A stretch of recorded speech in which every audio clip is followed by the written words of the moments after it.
Involved. Involved. Involved. Involved.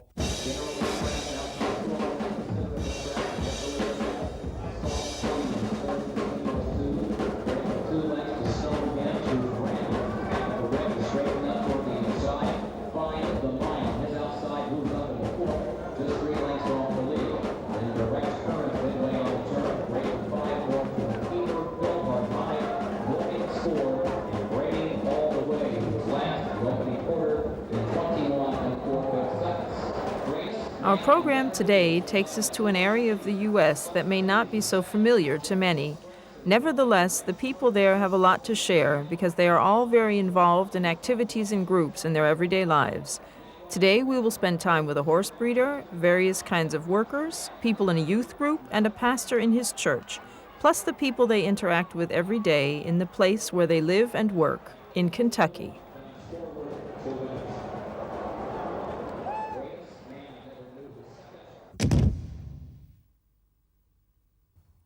Working with horses is a very demanding job, which means many people must be involved. Learn something about a professional stud farm as you listen to some of the people who work there. My name is Josephine Abercrombie, and I live here in Kentucky. I moved here from Texas quite a long time ago, and I raise horses here in Kentucky. And the name of where we are is? You're at Pin Oak Farm in Versailles, Kentucky, and this is the heart of the bluegrass country. Tell us something about your farm. Well, this place that you see was just a farm, a plain farm. People grew crops here. There was nothing but barbed wire fences, no grass, no fences, nothing as it is now, no driveways, nothing. And we bought the farm and have built all the fences and all the roads, the barns, everything. We've done it all here. And it's turned out to be pretty much what we want. And how long have you been here now? I've had this farm now for about 10 or 12 years. I've been in Kentucky for a long time, since 1949, but this particular farm I've had for about 10 years now. And it's turned into a place that I just adore. I don't want to be anywhere else. Can you give us some details about the farm? Well, for instance, we have stallions here. We breed mares. We have 6 stallions, and we've raced one of them ourselves, and the others are horses that stand here that are owned by ourselves and other people. And so we breed mares, that's one thing we do. We have our own mares. We have a band of about 28 or 9 brood mares. We breed those mares, we raise the babies, we break them, as you see here. These are ones that we're breaking out here on the track right now. And we get them ready to go to the racetrack, and we race all of the young horses that we breed. And how many horses do you have here at the moment? Here on the farm, I'd say there are about 100, including the babies and the horses in training, yearlings and so forth. And why do you think horses and Kentucky are such a wonderful thing? Why did you become involved with this? Well, in the first place, Kentucky is the place to be if you're going to raise horses because of the bluegrass. There's apparently a limestone base under all this wonderful soil, and that is the best sort of atmosphere to raise bluegrass, and that's what horses thrive on. So that's one of the reasons that Kentucky is so special for horses. And the reason I'm here is because way back in the 40s, I used to show horses, and I came here with my father, and we loved it, decided to buy a farm, and we did that. So I've been here ever since. And I'm completely involved with everything that goes on here. I'm involved with the operation, and of course Clifford Barry, the farm manager, does everything, but I'm involved with him as we work through things. You're not coming in. I'm up here to check your legs. Come on. Come on, girl.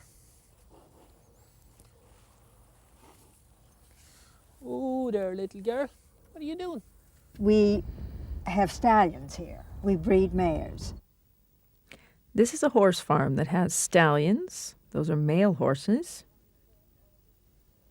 They breed horses. That means they pair horses to produce young animals, in this case, foals. And mares are the word for female horses. We raise the babies. We break them. When you break a horse, you train it the first time for riding. How long will they stay here then? I know they'll stay here till the last mare falls, so probably about 3 weeks or so. Oh, we'll keep graping it? so? Yeah, she's going to stay here. Well, the foal Oh, I will mean the stay foal? there. Yeah, Oh, we'll get to keep the the mare. foal? The mare is going to brood mare 1, so Oh, that's get to good. keep the foal here. So, Is she really sad when they take her away? no, she doesn't mind. She don't doesn't? mind at all. Mm. She's probably glad to be rid of it. I'd say. Yeah, 'cause she throws such a fit, you know, and it's... Yeah. it's No, upsetting. she doesn't make enough milk, so she's got to put it on a nurse mare. That's true. Oh, you think she'll be next? Think she's I'd coming say soon? she'll be next. She'll probably be next. I'd say changing tunes and Oh, then this is probably good for ready you, just Philly. go. Come on. Now the guys from the Is, internet. is this like what we do on the bloodstock research on Yeah. what they give us the runners, the winners Yeah. of our stallions? But the guys that when they were putting in our internet told us that we can do that on ours now. But this is a different program, so just inquire into that. Okay, is this with the? Oh, okay. This is the fellows that did our website. Yeah. Okay, Yeah. Jeff. This is not the guy though. This is not Jeff. No, this is a different guy. But I want to talk to Jeff because he said he can do the same thing. Okay, so Forrest. just ask Jeff about this. Yeah. I was in there this morning, and of course there weren't any horses in there. Just missed the wedding Yeah. and her baby. Yeah. That foal That's- is doing good That's now. a nice foal. Yeah, That's she really had a a nice little foal. little temperature there yesterday evening, nothing much, but Dr. Fishback checked her and kind of put her on some antibiotics, just 102 or so, nothing to be too concerned about. But she's doing a whole lot better this morning. Even she's a lot Good. better. So That's great. and they'll stay here till the last mare falls. So When a mare foals, it's a female horse having a baby. 'Cause she throws such a fit, you know, and When a person or an animal throws a fit, it's very angry or shocked.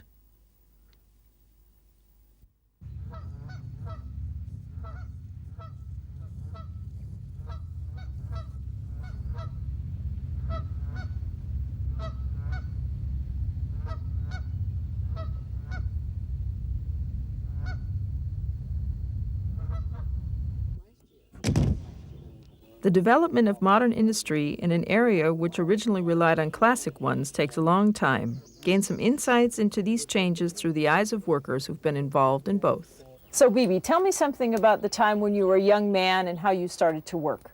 When I come out of service, my dad had got me a job in the mines, and I went to work in 1946 in the coal mine. And did you work together with your father in the mine? I worked under him. He was my boss. Uh-huh. He was a foreman. Okay. And how long did you work in the mines then? Only- From 46 till... I worked about 2.5 years. And then what happened to the mine? In 48, the coal mine started phasing out. So I thought I'd better be getting out of the coal mining business, and so I went to vocational training, took vocational training. And then from there I started doing repair work on vehicles. And who organized the vocational training? Did you do that yourself? Did the company help you No, with I that? did it on my own. Uh-huh. I did that on my own. Okay. And how long did you go to school?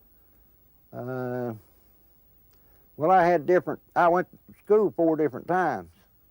Before I went in service, in 1939 and 1943, I took night class.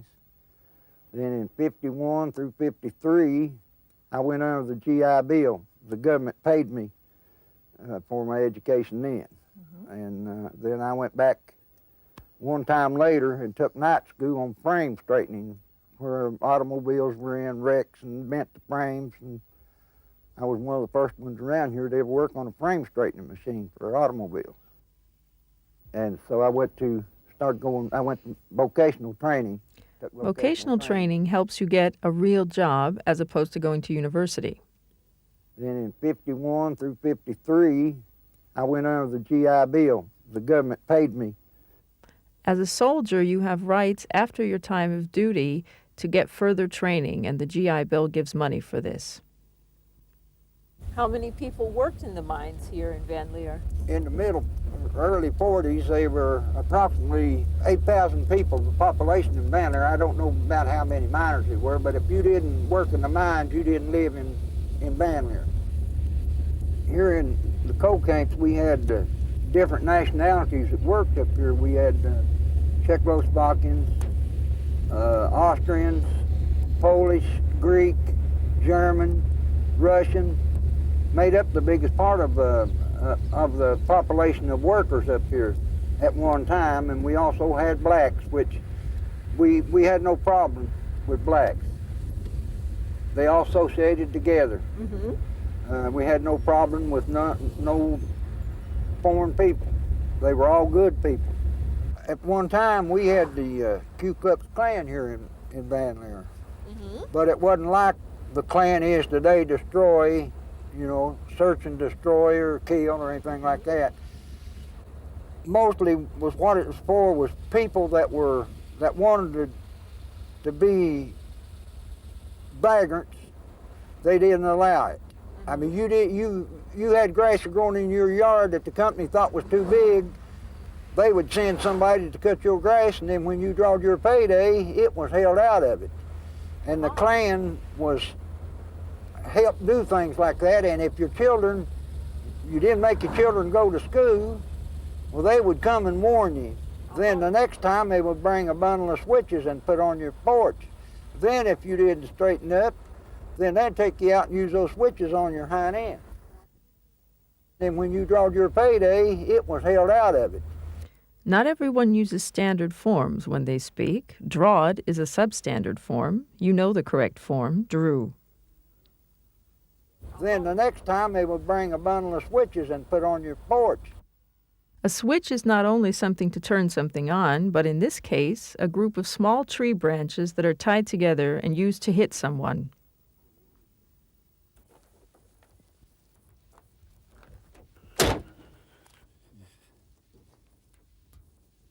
You notice over here is the old drift mouth where we went in to our workplace.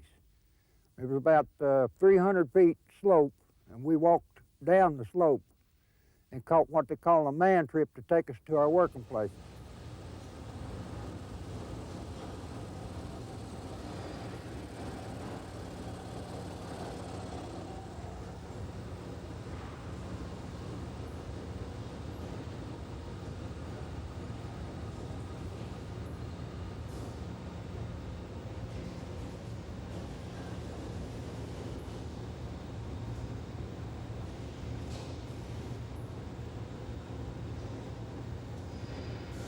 I'm Wesley Whitwer. I'm from Paris, Kentucky.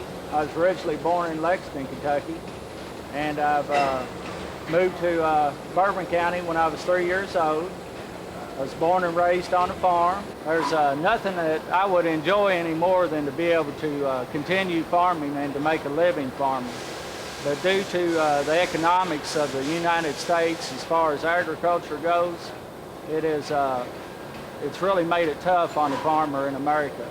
So because of that fact, I decided that I was going to have to do something different than my forefathers and to try to get a job in a factory where I could have a good, solid salary plus insurance and be able to work and continue farming as well on the side. It's like I almost have to have a full-time job to pay for my part-time job at home farming.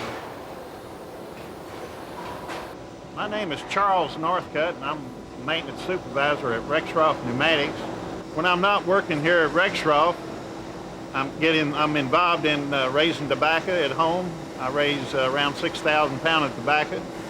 When I'm not doing that, I'm also involved in giving concealed weapons classes for people that want to carry a concealed weapon. I also involved in, at the time as a police officer part-time, I gave that up after I started to work here at Rexroth about 8 years ago. I'm also involved in giving concealed weapons classes for people that want to carry a concealed weapon. Americans can all have weapons, but must take classes if they cannot be seen. Young People in 4-H, an organization which involves head, heart, hands, and health, are active in several projects, experience their growth in various areas, and listen to their ideas. You walk out, make sure you see all the parts of the area so you understand what's here, and then come together and talk about the practices that need to be done. And when you discuss that among yourself, you come back to us, and one of you will defend, okay, we're going to do this, this, and this, but remember it has to be in a period of a year. Okay? Pick the things that need to be done. So look for food, look for places that they're going to nest, look at the wood lot. Is there anything that needs to be done to the woods? What needs to be done to the pond for mourning doves? Okay? You take this with you. Take a look at the area as you walk out, and then come back after you've got your heads together on that. Okay? Okay. What I've done is sent them out to the field. I've defined the boundaries of the area that they're going to study. So now they have to go out. I've given them one species, the mourning dove, which is a bird that uses fields, uses water, uses woods to nest in, and now they have to put all that knowledge about the species together. Those are buds, aren't they? Yeah, I can see they bloom into buds, and that's like squirrels and... They wouldn't be buds though, would they? Because the flowers already bloomed. Well, see, but look, it makes these little flowers. Yeah, see, there's other flowers. See, maybe these are like leaves or something. No, I still think it's a flower. It's from a dogwood and that blooms, so that would be the flower. I just think it's a flower. So these are all right, butterflies. that's just the nectar and stuff. Okay. Alrighty. Got it. Here, go around the side, sir. To the left. Go down the list, Tyler, and all of you just tell me what you would do within a year's time to manage for doves around this area that we're given here. First, we could brush, chop, or mow. Mm-hmm. And why? Because the grass would get too high and the doves can't get in there because okay. they think they're going to get eaten. Yeah, they're little. Okay. In lime ponds and fields, we weren't given any information about the ponds, and there's no signs of much nitrogen out there. There's some broom sedge out there, but not typically enough. broom sedge is a sign of what? High. Especially in 4-H, we don't want to do programs just for kids. We want to develop their leadership skills and actually get them involved in making some of their own decisions. So I just brought the notebook, so maybe we can look through it, and if you had any ideas, we can jot those down. Okay. You have any ideas of things we might get started with? To get started, we probably, a good icebreaker would be a role play or some type of interaction to get everyone loosened up and ready to go for the workshop. Okay. So we can get them involved in this workshop right from the very beginning. Right from the beginning. That way they don't feel like they're holding back. They should hold back through the whole workshop. They can just dive right into it. Okay. Another thing I was thinking about when we wrote these workshops, we talked about that anytime we did it just for youth, we would prefer to have youth presenting the workshops so they're not intimidated by adults. So I think it would be better if we got just a group of teens together to actually do this workshop. Okay. That's probably a good idea. Is there anything else that you think that we should include? Well, a really important workshop, in my opinion, is the benefits and challenges, because it just gives everyone a chance to really consider what's going on between youth and adults, and they get to kind of express their opinion, and it makes the teens feel a lot better when they can voice their opinion instead of just listening to everyone and listening to a lecture. I like when we do the benefits and challenges and then we show them a list that we've taken from an adult workshop, and they can see how similar they are to each other. So maybe we should remember to do that too. Okay. Thanks for your ideas. This is a good place to get started. Definitely. And if you had any ideas, we can jot those down. To jot down means to write something very quickly.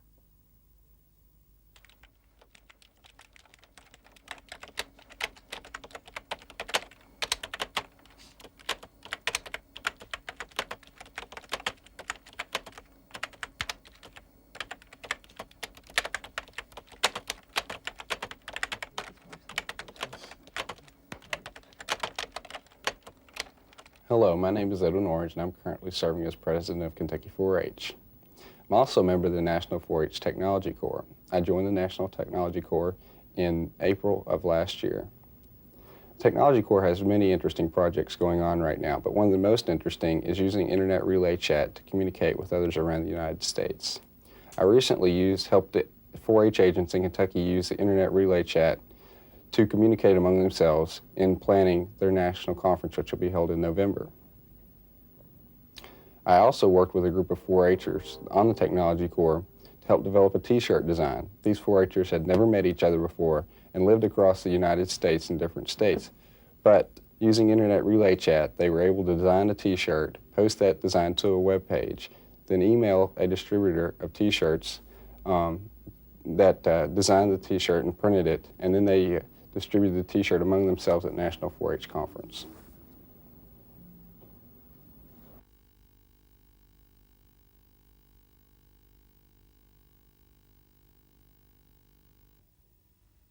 I'm also a member of the National 4-H Technology Corps.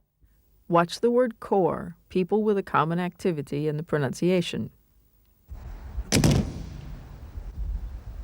Religious groups in the U.S. have to be involved to survive. Accompany a pastor with his congregation to discover what role their beliefs play in their lives. Welcome to the Episcopal Church of the Good Shepherd. The Episcopal Church is the American branch of the Church of England, spread all over the world in 36 member provinces, and we've been on this site since 1923. We started out in 1887 as a mission of Christ Church Cathedral, the first Episcopal church in Kentucky, down on Broadway Street in a small house. We then moved a little bit closer to our current location, but were burned out in 1918 on New Year's Day. That's when we purchased this land here on East Main Street. Then we built up some plans for a church that we would like to have under the enterprising command of a very involved priest, the Reverend Thomas Settle, an Englishman. About the same time he came to town, the Kentucky General Assembly, our legislature, was considering outlawing parimutuel horse race betting, a staple of the Kentucky economy. Needless to say, many people in Lexington were very concerned. So the Reverend Settle, concerned about the future of many of his parishioners, made some comments at dinner parties that eventually landed him on the floor of the General Assembly, where he argued against the legislation that would have outlawed the betting, and that bill was defeated by 1 vote. Now, horse people from across the country and around the world were very grateful because Reverend Settle had really saved their livelihoods, and so they asked him, "What can we do for you?" They said, "We know, we'll buy you one of Henry Ford's finest new cars. You'll be able to go around in style to visit your people." And he said, "No thanks, I'm a horseman. I don't really want a car." Well, they said, "Well, how about, a nice house to live in?" He says, "I've already got a very nice house. Thanks very much, and moving's such a pain." They said, "Well, Reverend, we're so grateful for all that you've done for us. What can we do?" And he says, "Well, I've got these plans for a church. I'd like you to help me build it."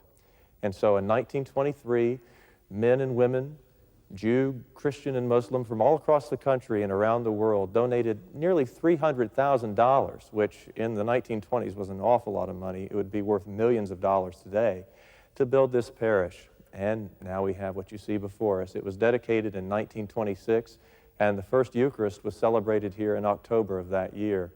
It seats around 400 people and has been an active, vibrant parish ever since, active throughout the community in Lexington, sponsoring lecturing forums, concerts with our fine choir, along with strings selected from the Lexington Philharmonic.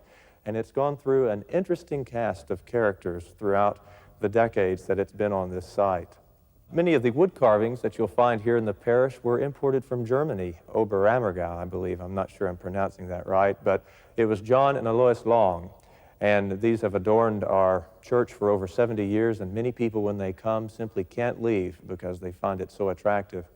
We also have wonderful stained glass windows in the lower tier of our nave where the congregation sits. These were, this glass was taken from Germany. It was blown there over 200 years ago, but never set into any stained glass form. They were imported in the 1920s and 1930s, cut and set in a stained glass factory in Ohio, and they've adorned our chapel and provide us with the gospel stories in picture, which has been a wonderful addition. and has been an active, vibrant parish ever since. The word parish only refers to a religious community and not a political one.